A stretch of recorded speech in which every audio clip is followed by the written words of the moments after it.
amene amagwirako ntchito kapena kuchita malonda. Mundilole kuti ndibwerenzetse pamenepa kuti tikamakamba nkhani ya matransfer lamulo likugwirabe ntchito, sikuti munthu angangosankha kuti ineyo ndikufuna kukalembetsera kwakuti. Pakufunika kuti kumalo kumene akusamukirako kukhalebe kuti mwina ndumene anabadwira, kumene amakhala kapena amagwira ntchito kapena kuchita ntchito za malonda. Amayi ndi abambo, bungwe loyendetsa zisankho ligwira ntchito imeneyi mu zigawo zitatu kapena ndinene kuti mafezi atatu. Pa nyengo imeneyi masenta adzatsegulidwa kwa masiku atatu. Ndibwerezenso pamenepo matransfers akhala m'magawo atatu, 3 phases, ndipo ntchito idzagwirika 3 days, masiku atatu. Gawo loyamba lichitika kuyamba pa 25 February kufika pa 27 February, ndipo makhonsolo ake ndi awa: Chitipa, Karonga Town, Mzuzu City, Nkhotakota, Ntchisi, Salima, Dedza, Machinga, Chiladzulu, Neno, Palombe, Balaka komanso Mulanje. Gawo lachiwiri ntchito idzagwirika kuyambira pa 5 kufika pa 7 March, ndipo makhonsolo ake ndi awa: Nkhatabe, Rumpi, Likoma, Kasungu Municipality, Dowa, Nchinji, Nchewu, Zomba City, Blantyre City, Cholo komanso Luchenza. Gawo lachitatu ndipo lomaliza lizakhala pa 13 kufika pa 15 March, ndipo ntchito ikagwirika ku Mzimba, Lilongwe City, Mangochi Municipality, Mwanza, Chikwawa komanso ku Nsanje. Malo akalembera azikatsegulidwa kuyambira 8 o'clock mmawa ndipo azikatsekedwa 4 o'clock masana, komanso azikakhala otsegula nthawi ya nkhomaliro komanso loweruka ndi ya Mulungu. Monga mwa ndondomeko ya chisankho, tsiku lotsiriza makina azatsiya kugwira ntchito nthawi ikakwana 4 o'clock masana. Choncho timeme anthu onse amene akufuna kusintha malo oponyera voti kuti akuyenera kubwera ku senta nthawi yabwino kuti muzathandizikenso nthawi yabwino. Kodi oyenera kusintha malo ovotera ndi ndani?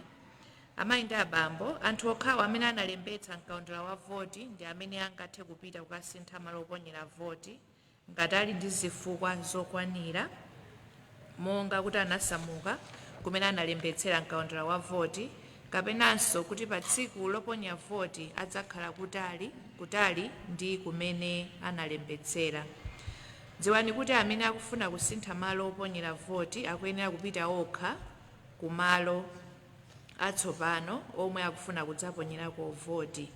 Ndibwerenze pamenepo, amene akufuna kupanga transfer choyamba akufunika kuti apite kumalo kumene afuna asinthireko, osati ku senta amene analembetsera koma ku senta kumene akufuna apangire transfer.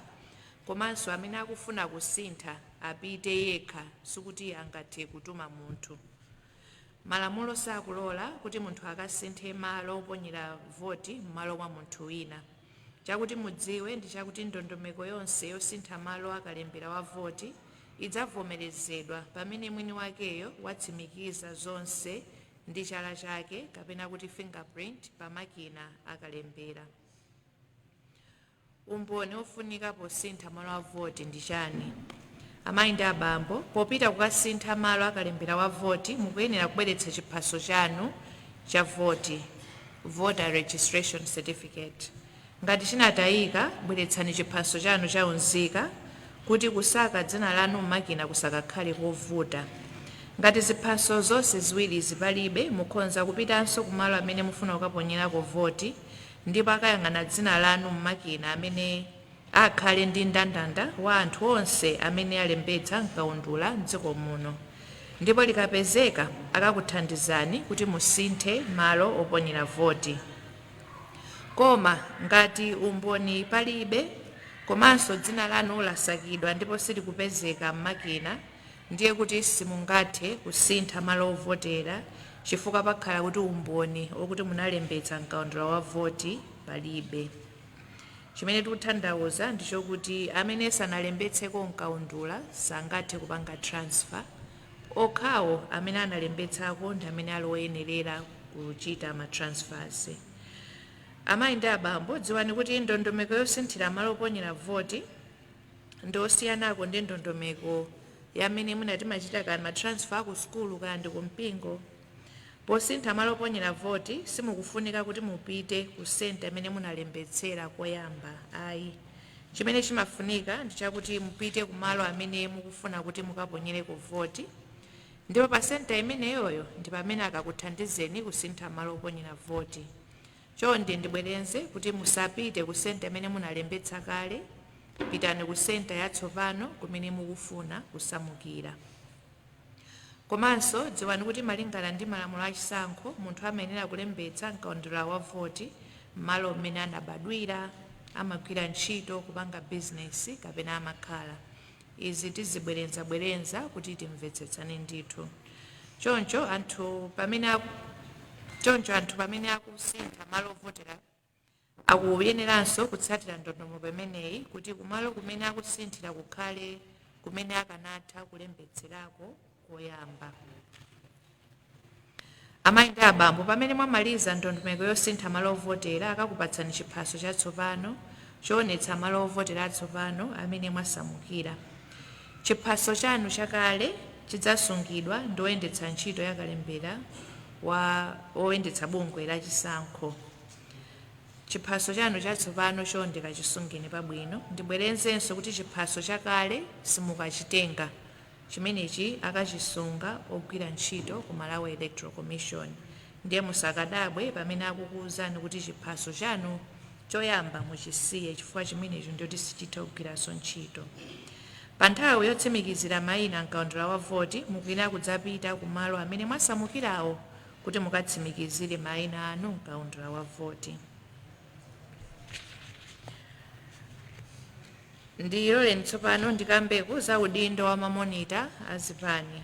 Amayi ndi abambo, monga mmene zinalili pa nthawi yakalembera wa voti, zipani ndi anthu onse ofuna kupikisana nawo pa chisankho poyima paokha akuyenera kuyika mamonita awo pa senta iliyonse. Chiyembekezo chathu ngati bungwe la Malawi Electoral Commission ndi chakuti mamonita amene anayikidwa pa nthawi yakalembera wa voti akapitiriza ntchito yawo pa nthawi yosintha malo oponyera voti. Ngati azipani kapena ofuna kupikisana nawo mungafune kuti musinthe mayina, chonde tidziwitseni kudzera maofesi a MEC amene ali m'boma lanu. Mamonita ali ndi udindo woonetsetsa kuti zonse pa senta zikuyenda monga mwa ndondomeko zimene zinakhazikitsidwa ndi bungwe la MEC. Ngati angaone chilichonse chokayikitsa ali ndi udindo owafunsa oyang'anira pamalopo kuti awafotokozere, ndipo ngati pali dandaulo ndi udindo wa monita kukapereka dandaulo limenelo polemba m'buku la madando limene limapezeka pa senta ina iliyonse. Chimodzimodzinso mabungwe amene si aboma nawonso ali ndi udindo kuti aonerere ntchito imeneyi. Anthu amene munawayika kuti adzionerera nawo ntchito yakalembera wa voti akuyeneranso kukapezeka nawo nthawi ya matransfer. Ngati pangakhale kusintha kwa mayina, chonde tidziwitseni kudzera m'maofesi athu amene ali m'boma lanu. Potsiriza, mafuna ndilimbikitse nonse amene mwasamuka malo amene mudalembetsera mkaundula wa voti kuti nthawi yosintha malo oponyera voti ndi yomweyi. Ikadutsa nthawi iyi sipapezekanso mpata wina. Ndipo chakuti mudziwe ndicho kuti pa tsiku loponya voti sipadzakhala mpata wochita matransfers. Choncho ngati mukudziwa kuti pa tsiku loponya voti mudzakhala muli ku dera lina, chonde pangirani tuni matransfers. Tikamamaliza ndikumbutsiranso masiku aja, koma pamenepa zikomo kwambiri.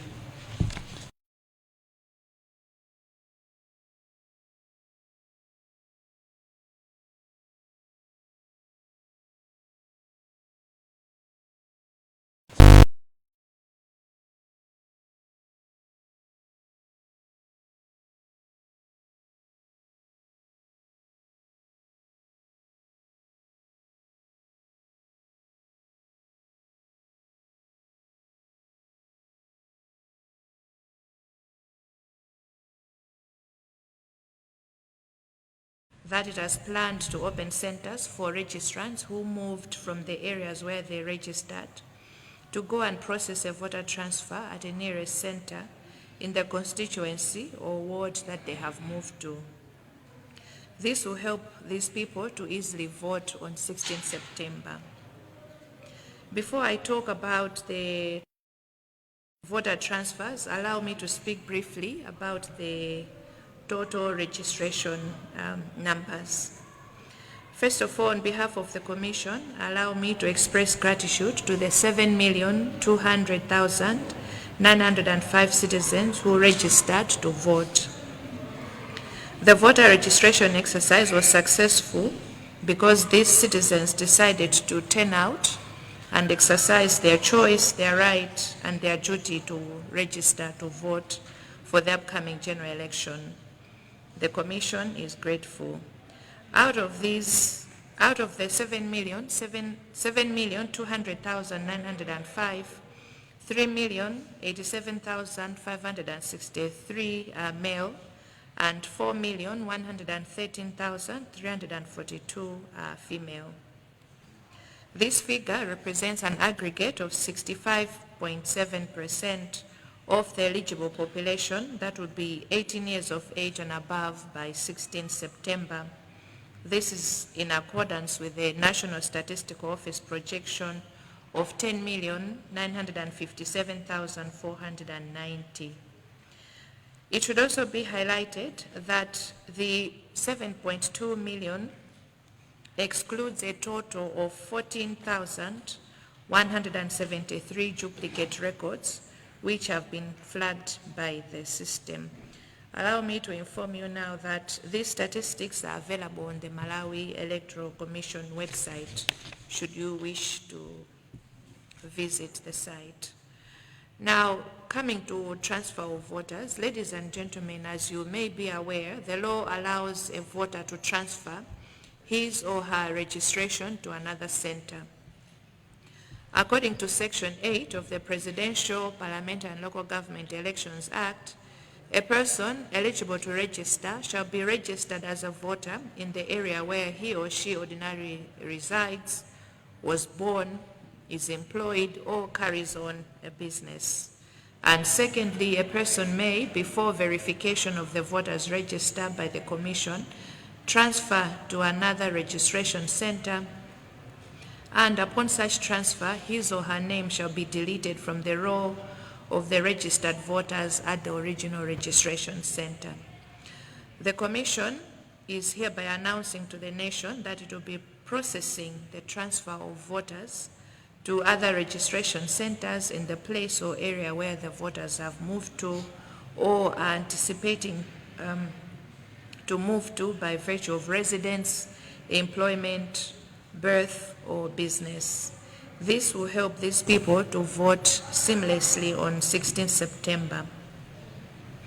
The voter transfer exercise will be conducted in 3 phases of 3 days each as follows. Phase 1 will start on 25th February and run to 27th February in Chitipa, Karonga Town, Mzuzu City, Nkhotakota, Nchisi, Salima, Dedza, Machinga, Chiradzulu, Neno, Palombe, Balaka, and Mulanje. Phase 2 will run from 5th to 7th March in Katabe, Rumpi, Likoma, Kasungu Municipality, Dowa, Mchinji, Ncheu, Zomba City, Blantyre City, Cholo, and Luchenza. And phase 3 will run from 13th to 15th March in Mzimba, Lilongwe City, Mangochi Municipality, Mwanza, Chikwawa, and Nsanje. The centers will be open from 8 a.m. to 4 p.m. and they also remain open during lunch times and weekends. As per procedure, the election management devices will stop functioning at 4 p.m. on the last day of the exercise. In terms of who is eligible to transfer, it should be reiterated that transfer of a voter will be based on the same criteria set under Section 8 of the Presidential, Parliamentary and Local Government Elections Act. This means that a voter may only transfer to a place where he or she would have been eligible to register by virtue of the reasons of birth, residence, business, or employment. Voters will not be allowed to transfer willy-nilly or to places where they do not satisfy any of the criteria above. In terms of the transfer process, ladies and gentlemen, kindly note that anyone seeking to transfer their voter registration must do so in person at their preferred voting center. That is the location where they intend to vote at. Transfers cannot be processed through a proxy or a representative. The voter must be physically present. Let me emphasize that. Transfers cannot be processed through a proxy or a representative. The voter must be physically present. Additionally, the transfer will only be confirmed through the voter's fingerprint verification. A voter who seeks to be transferred must present their voter registration certificate. If that certificate is lost, they should provide their national ID to facilitate verification in the voters' register. If both documents are unavailable, they should still visit their preferred center, where officials will search using the personal biographics of the voter, that is a combination of the full name and date of birth. Transfer of the voter will only proceed when the voter's name has been confirmed to be in the voter's register. It should be emphasized that an individual seeking to transfer their voter registration is not required to visit the center where they registered originally at. Instead, they must directly go to the center where they want to be transferred to. Upon completing the voter transfer process, the individual will be issued with a new voter registration certificate reflecting their new voter registration center and where they will vote on polling day. The original voter registration certificate will be retained by the MEC officials. Allow me now to talk about the role of party and candidate representatives. Ladies and gentlemen, as was the case during the voter registration process, all political parties and aspiring independent candidates have the right to deploy representatives at every center to monitor the voter transfer exercise. The Commission expects that those who monitored the registration process will continue in their roles during this period. Should a political party or candidate wish to replace any of their representatives, they must notify the Commission through the Commission's council offices in their respective districts. During the voter transfer exercise, party and candidate representatives are responsible for ensuring that the transfers comply with the law and the criteria set by the law. The role of party and candidate representatives is very important for this exercise to ensure that the process is not abused by any political party or candidate through ferrying of voters to designated or certain areas for purposes of beefing up the number of voters. As I close, allow me to repeat that the process to transfer, the voter has to present themselves in person, physically, to the center where they want to transfer at, and there's no need to go to the center where they originally registered to process a transfer. Also allow me to emphasize that the figures that I've talked about in terms of the registration remain preliminary figures. They are not the final figures. So any reference to them must be made with that understanding. And also the list of those who are appearing on the duplicate records, it does not mean that they are guilty of procuring their registration fraudulently. There could be other reasons that allowed for them to register more than once. Those figures are subject to investigation, analysis, and possible prosecution if need be.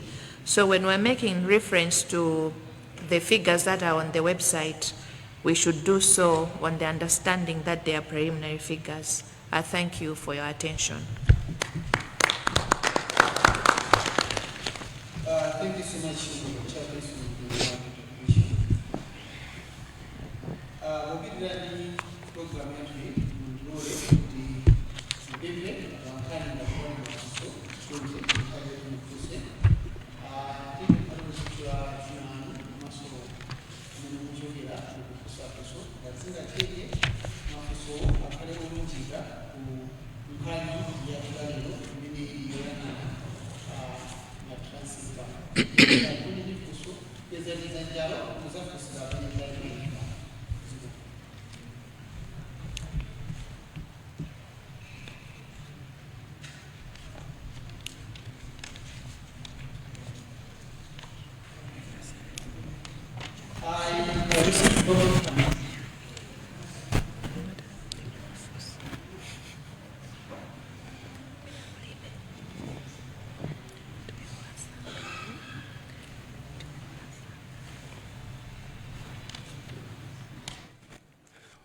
My name is Robert Chandirira from BSR.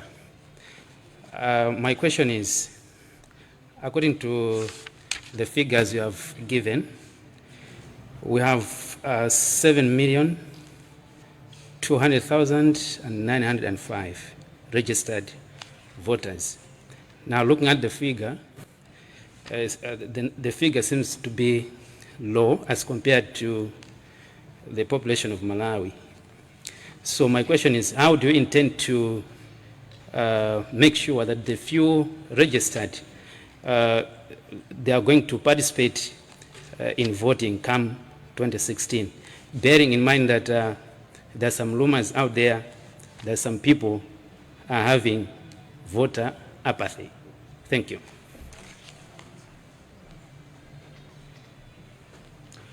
Zomu kwambiri ndifuna ndidziwe ngati pali swena amene ali ndi mafunso kuti apa mpanda amegi ayankhire onse limodzi. Ngati sindikuona dzanja tikutanthauza kuti palibe funso. Ndi ndipempha apa mpanda amegi ayankhe mafunso amenewo. Akatha kuyankha funso limenelo akhalanso kuti akutsekera programu yathu ya leroyi. Zikomo kwambiri.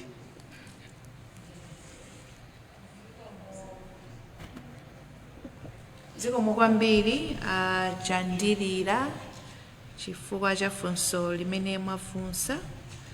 Choyambirira zoonadi nambala imene tapereka ndi 7,200,905 ndipo monga nafotokozereranso nambala imeneyi ikutanthauza kuti 65.7% of the projected population ndi amene alembetsa. Funso lano ndilo kuti anthu amene wawa tiyamema bwanji kuti otiyapanga bwanji kuti azavote. On the part of the Malawi Electoral Commission, one of our duties is to do civic education. Monga takhala tikuchitira mbuyomu kuphunzitsa anthu kuti akuyenera kuti alembetse, tipitirizanso kuphunzitsa anthu kuti pamene alembetsa akufunika kuti pa 16 September adzatuluke kuti akaponye voti. Kuonjezera apo anzathu azipani ali ndi udindo kuti nawonso ameme anthu kuti abwere akalembetse. Komanso inu atolankhani muliso ndi udindo kuti mukamagwira ntchito zanu mukhale nanonso mukupereka mauthenga olimbikitsa the 7.2 million kuti abwere azalembetse. Komanso muli ndi udindo kuti musamafalitse mauthenga amene atagwetse anthu ulesi kuti asabwere kuzalembetsa. Chimodzimodzi tonse tili ndi responsibility kuti tionetsetse kuti pasakhale misinformation ndi disinformation imene ingagwetse anthu ulesi kuti azalembetse. Koma tikanena zonsezi tikumbukirenso kuti kuponya voti ndi ufulu, inde ndi udindo komanso ndi ufulu wa munthu. Ndiye tikamema anthu tikapereka mauthenga onse at the end of the day munthu wina aliyense ali ndi ufulu kubwera kuzaponya voti kapena ayi sitingamukakamize.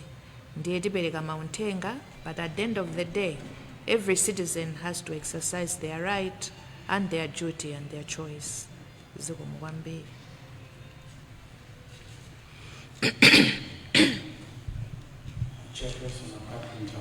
Representing Bar Television, just wondering whether where you are in the electoral calendar.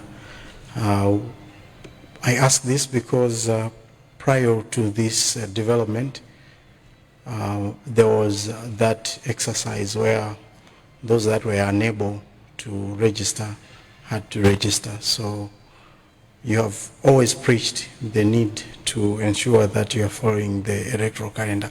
So just interested in finding out where you are. Kompando mafuna kudziwa nthawi zambiri tikama mva kuchokera ku bungwe lanu loyendesa chisankho mumakhala mukunena kuti mumachita kukhala ndi ndondomeko. Sindikudziwa pofika pamene muku tifotokozera zoti za matransfer muli pati kutengera ndondomeko imene munayikonza.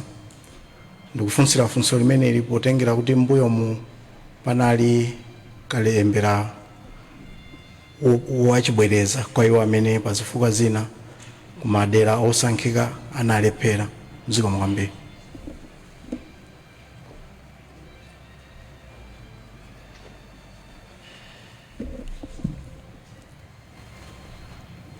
Zikomo kwambiri. Ndikhulupirira kuti palibenso dzanja lina limene likuzuka kosiriza, ndipo kuti acheya akamanka funso limenelo akhale kuti akutsendera zonse za mwambo athu wa lero.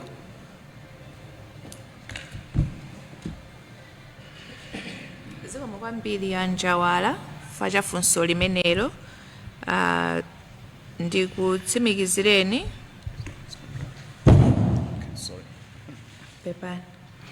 Ndikutsimikizireni kuti tili within the electoral calendar. Zoonadi, the supplementary voter registration it was not planned, koma imafunika kuti ichitike malingana ndi chigamulo cha ku court. Koma pokonza supplementary voter registration ija tinayang'ananso kuti electoral calendar yathu iyenda bwanji, ndipo mulimbe mtima ndithu kuti calendar is still intact. Mongofotokozerera kuti tikachoka pa ma transfers pano tisuntha tipita ku inspection ndi verification kuti timalizitse voters register and make it available. Komanso tikachoka pamenepo tisuntha kupita ku nominations. Ndikati ndione ndi kalendayo imene tinapanga revise to accommodate the SVR February 2025 ndi pamene tinakhonza kuti tizapanga voter transfers, ndipo tizalumikiza kupita ku March kuti timaliza the voter transfer kenako tichita ma inspections. Kuyankha mwachidule ndinene kuti we are on course, ndipo kalenda ikuyenda ndithu kulunjika kuti tizakhale ndi polling pa 16 September. Mwina nkhawa yakuseviko ndikuti kuti tizavota pa 16 vota tizavota ndithu pa 16. Zikomo kwambiri. Zikomo kwambiri. Tafika kumapeto koma tisanatseke zonse. Mwina apa mpanda amegi mkhozo khala ndi mawu otsekera ndiri kupaseni mpata wanu. Zikomo kwambiri Mr. Mwafulirwa. Ndithokozenso nonse anzathu aku media amene munabwera pamene tinayitana kuti we can have this press briefing, cholinga kuti tipereke uthenga umene tinali nawo ku mtundu wa Malawi. Ndithokozenso Amalawi onse amene amatitsatira kandi pa wireless, pa kanema, pa intaneti. Komanso ndikhulupirira kuti anzathu aku media muonetsetsa kuti uthengawo uwafikire ena amene sanathe kumvetsera pa nthawi iyi. Mongokumbutsira tafotokozerera kuti kalembera tinamaliza, ndipo anthu amene analembetsa ma statistics onse ali available pa Malawi Electoral Commission website. Mr. Mafulira will provide the website address kwa iwo amene alibe. Ndinene mobwerenza koma motsindika that the figures are preliminary. Sikuti ndiye kuti ma figures amene ali pamene ipopo ndiye omalizira. Ma figures omaliza tizatulutsa when we have conducted the inspection and verification. Komanso ndinene motsindika kuti the 14,173 duplicate records amene tayika pa website, we have posted them and made them available for transparency purposes. Koma sitikunena kuti that is conclusive proof kuti all those 14,173 records were procured fraudulently. They are subject to analysis, investigations, and probable prosecutions by the relevant law enforcement authorities. Monga ndafotokozereranso ningobwerenzetsa kuti tikutsegula ma center for transfers kwa iwo amene akufuna kuchita transfer kupita ku center ina kuti akavotere kumeneko, ndipo ntchito imeneyi tiyigwira in 3 phases, ndipo tiyamba pa 25 February ndipo tizamaliza pa 15 March. Kwa iwo amene akufuna kupanga transfer chonde tikhale tcheru kumvetserera kuti ifeyo tili mu phase iti, ndipo ma phase yathu ikafika tiye tipite mu nthawi ma centers akatsegulidwa 8 o'clock ndikutseka 4 o'clock. Tsiku lomalizira makina athu azatseka 4 o'clock, chonde tisachite kudikira mpaka tsiku lomaliza, tiyeni tifike mu nthawi yake. Komanso komaliza ma monitors azipani ma party representatives chonde mufike chifukwa ntchitoyi pa malamulo mukufunika kuti mugwire nawo, mubwere to monitor the processes to ensure kuti zonse zikuyenda bwino. Ndikuthokozeni nonse, Ambuye atidalitse komanso adalitse dziko la Malawi and keep it a land of peace. Thank you very much. Namba ndi pemphero ndi apempheso bambo Hastings Boda atseke ndi pemphero.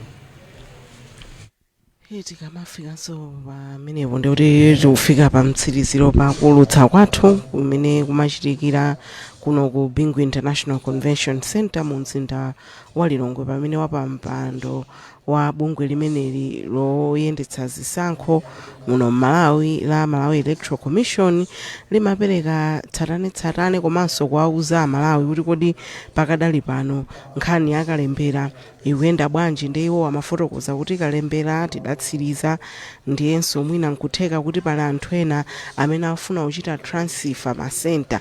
Tipereke chitsanzo kuti mwina unalembetsera kwina koma kokavotera ufuna kuti ukavotere kwina mwina mwachoka kapena simuna chifukwa cha ntchito mukakhala muli dera lina, akutero kuti zimenezo ndithu ndizotheka. Ndipo ma vote transfer amenewa kapena ndondomeko imeneyi anena kuti ikhala ikuyamba pompa, ndipo ma centers amene watsekulidwa pa 25 February mpaka na pa 15 March, ndipo anena kuti ichitika m'magawo atatu, ma 3 phases.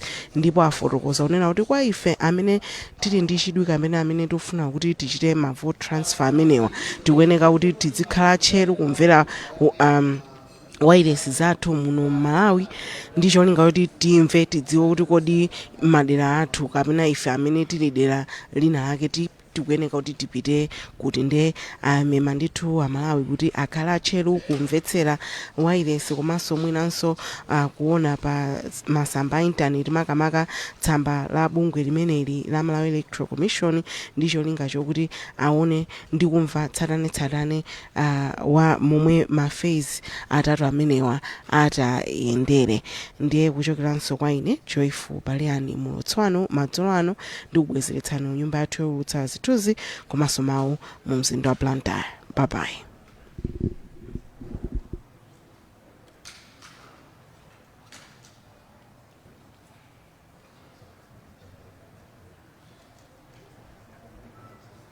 Bungwe loyendetsa zisankho la Malawi Electoral Commission MEC likudziwitsa anthu onse kuti litsegula malo akalembera wa voti ndi cholinga chopereka mpata kwa anthu onse amene akufuna kusintha malo awo akalembera wa voti chifukwa chakuti anasamuka kumene analembetsera. Ofuna kusintha malo akalembera wa voti akuyenera kupita ku malo amene akufuna kudzaponyerako voti ndi kupanga transfer. Gawo loyamba la matransfer lichitika kuyambira pa 25 mpaka pa 27 February 2025 kumaboma awa: Chigawo chakumpoto, Chitipa, Karonga Town, Mzuzu. Chigawo chapakati, Nkhotakota, Ntchisi, Salima, Dedza. Chigawo chakummwera, Balaka, Machinga, Chiladzulu, Neno, Palombe ndi Mulanje.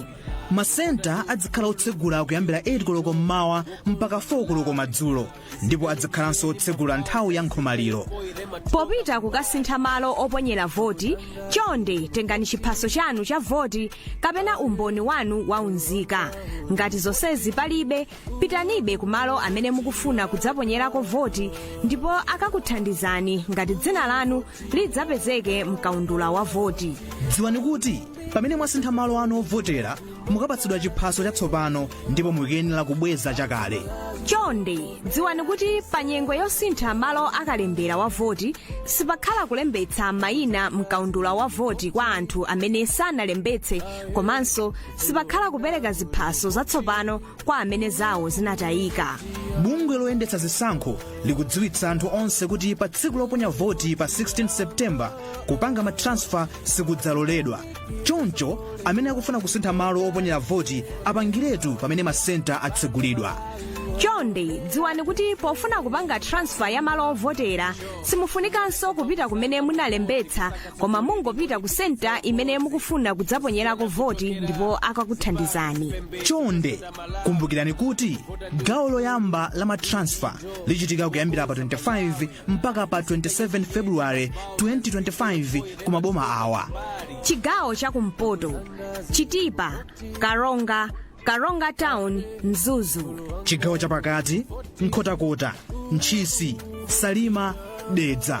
Chigawo chakummwera, Balaka, Machinga, Chiladzulu, Neno, Palombe ndi Mulanje.